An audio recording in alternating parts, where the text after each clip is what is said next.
سے لے کر اس کی نواسے کڑواسے تک اس کی تاریخ کو پڑھا ہے، ان کی اولاد کی تاریخ پڑھا ہے۔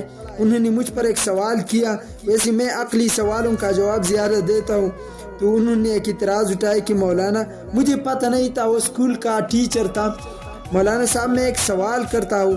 میں نے کہا سوال کروں پنجاب میں، تو اس نے کہا میرا سوال بہت زبردست ہے اور آپ امام ابو حنیفہ کا عاشق ہے تو آپ کی اس کا جواب ضرور معلوم ہوگا۔ مجھے پتہ نہیں تھا کہ ایسا واقعی امام ابو حنیفہ کے ساتھ بھی آیا ہے۔ جیسی اس حدیث ہم نماز میں زیادہ پڑھتے ہیں، یہ بعد میں مجھے پتہ چلا کہ مفتی عبدالواحد قریشی صاحب کا ایک کلپ بھی میرے سامنے آیا۔ تو ویسے میں نے کہا کہ سوال کرو، ہو سکتا ہے میرے ساتھ عقلی جواب ہو۔ تو انہوں نے ایک سوال اٹھایا کہ مثال کے طور پر مولانا میں نے اپنی بیوی سے کہا صبح کہ اگر میں نے آج کی دن آپ کے ساتھ جماع نہیں کیا تو مجھ پر آپ طلاق ہے، نمبر 1۔ 3 طلاق پر تو مجھ پر طلاق ہے۔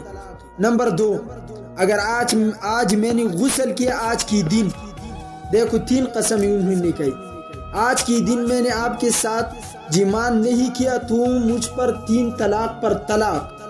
اگر میں نے آج کی دن غسل نہیں کیا پھر بھی تم طلاق۔ اگر میں نے آج کی دن ایک نماز کو قضا، اگر میں نے آج کی دن غسل کیا پھر بھی تم مجھ پر 3 طلاق پر طلاق۔ اور تیسرے نمبر پر میں نے یہ قسم اٹھایا کہ اگر آج کی دن میں نے ایک نماز کو بھی قضا کیا پھر بھی تم طلاق۔ میں نے اپنی بیوی سے کتنی قسمیں کہی؟ 3۔ اچھا یہ سوال کرتا ہے میرے ذہن میں پھر پہلا سوال نہیں آتا، میں نے کہا پھر سوال کرو۔ کہا میں نے اپنی بیوی سے کہا اگر آج کی دن میں نے غسل کیا، آج کی دن میں نے غسل کیا تم طلاق۔ نمبر 2، آج کی دن میں نے آپ کے ساتھ جماع نہیں کیا پھر بھی طلاق۔ ایک طرف غسل نہیں کریں گے آج کی دن، ایک طرف جماع کریں گے آج کی دن۔ اور تیسرا، آج کی دن میں نے ایک نماز بھی قضا کیا پھر بھی تم مجھ پر طلاق۔ مولانا صاحب اس سوال کا جواب کیا ہے؟ اگر میں بیوی کے ساتھ آج کی دن جماع کروں تو غسل کا قسم کھایا ہے، پھر بھی بیوی طلاق ہو جاتا ہے۔ اگر بیوی کے ساتھ میں آج کی دن جماع نہیں کروں گا پھر بھی طلاق ہو جاتا ہے۔ اگر جماع کیا اور آج کی دن غسل نہیں کیا تو میں نے تیسرا قسم یہ کھایا ہے کہ اگر آج کی دن میں نے نماز کو قضا کیا، نہیں پڑھا اپنے ٹائم پر، تو پھر بھی 3 طلاق پر طلاق۔ مولانا صاحب اس کا جواب کیا ہے؟ اب میرے ذہن میں سوال تھوڑا آیا تو رب العالمین نے ایک دم سے ذہن میں ڈالا کہ آج کا دن تو دن کہتی ہے صبح صادق سے لے کر غروبی آفتاب تک۔ میں نے کہا کہ بھائی صاحب آپ نے صبح کا نماز بھی پڑھنا ہے، ظہر بھی پڑھنا ہے، عصر بھی پڑھنا ہے، بیوی کے ساتھ جماع نہیں کرنا۔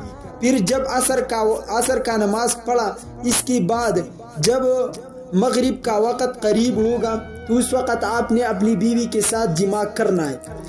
تو آپ نے دن میں جماع کیا اپنی بیوی کے ساتھ، نماز عصر کے بعد، یہ دن میں داخل ہے، اور مغرب سے پہلے آپ نے جماع کیا، ایک قسم پورا ہو گیا۔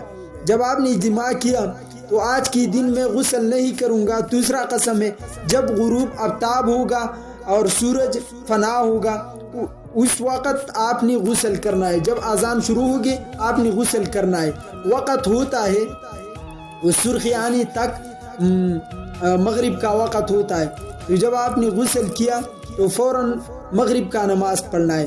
2 قسم پوری ہو گئی، ایک آپ نے عصر کے بعد اپنی بیوی کے ساتھ جماع کیا اور نماز ساری پڑھی ہے، ساری نمازیں پڑھی ہے، پہلی 3 فجر ظہر عصر کے بعد جماع کیا، دوسرا ایک قسم پورا ہو گیا۔ پھر آپ نے دن میں غسل نہیں کیا، جب سورج فنا ہو گیا تو آپ نے غسل کیا، دوسرا قسم بھی پورا ہو گیا، دن میں غسل نہیں کیا۔ اب آپ نے جب غسل کیا تو فوراً آپ نے نماز پڑھی مغرب کا، اور پھر عشاء کا نماز بھی پڑھی، ساری نمازی بھی آ گئی اپنے وقت پر۔ دن میں آپ نے جماع بھی کیا اور مغرب اور دن میں آپ نے غسل بھی نہیں کیا، کیونکہ جب سورج طلوع ہوتا ہے تو اسلام میں یہ دن ختم ہو گیا، اب نیا رات شروع ہو گیا، اور رات مضاف ہوتا ہے دن کی طرف۔ یہ جواب میں نے دیا، انہوں نے ایسا کہ مولانا آپ نے ابو حنیفہ کا تاریخ پورا پڑھا ہے؟ میں نے کہا نہیں پڑھا۔ اس نے کہا کہ یہ مسئلہ تو مجھے امام ابو حنیفہ کی تاریخ میں ملا ہے۔ میں حیران ہو گیا کہ اللہ امام ابو حنیفہ پر رحمت نازل فرمائے۔ میں پھر بہت خوش ہو گیا کہ چلو میں نے مسئلہ بتایا لیکن یہ میری امام نے مجھ سے پہلے بتایا ہے۔ تو انسان خوش ہوتا ہے جب ایک مسئلہ آپ ٹھیک بتائے اور پھر اس پر آپ کو دلائل بھی مل جائے۔ تو عقلی سوال اور جواب میں انشاءاللہ کسی ماں کا لال میں نے نہیں دیکھا کہ عقلیات پہ آ کر، بلکہ ہم سے تو لوگ تنگ ہیں۔ ہم وہ عقل نہیں مانتے جو قرآن اور حدیث کو توڑتے ہیں، ہم اس عقل کو مانتے ہیں جو قرآن اور حدیث کو جوڑتے ہیں۔ تو جوڑنا سیکھو، توڑنا نہیں سیکھو۔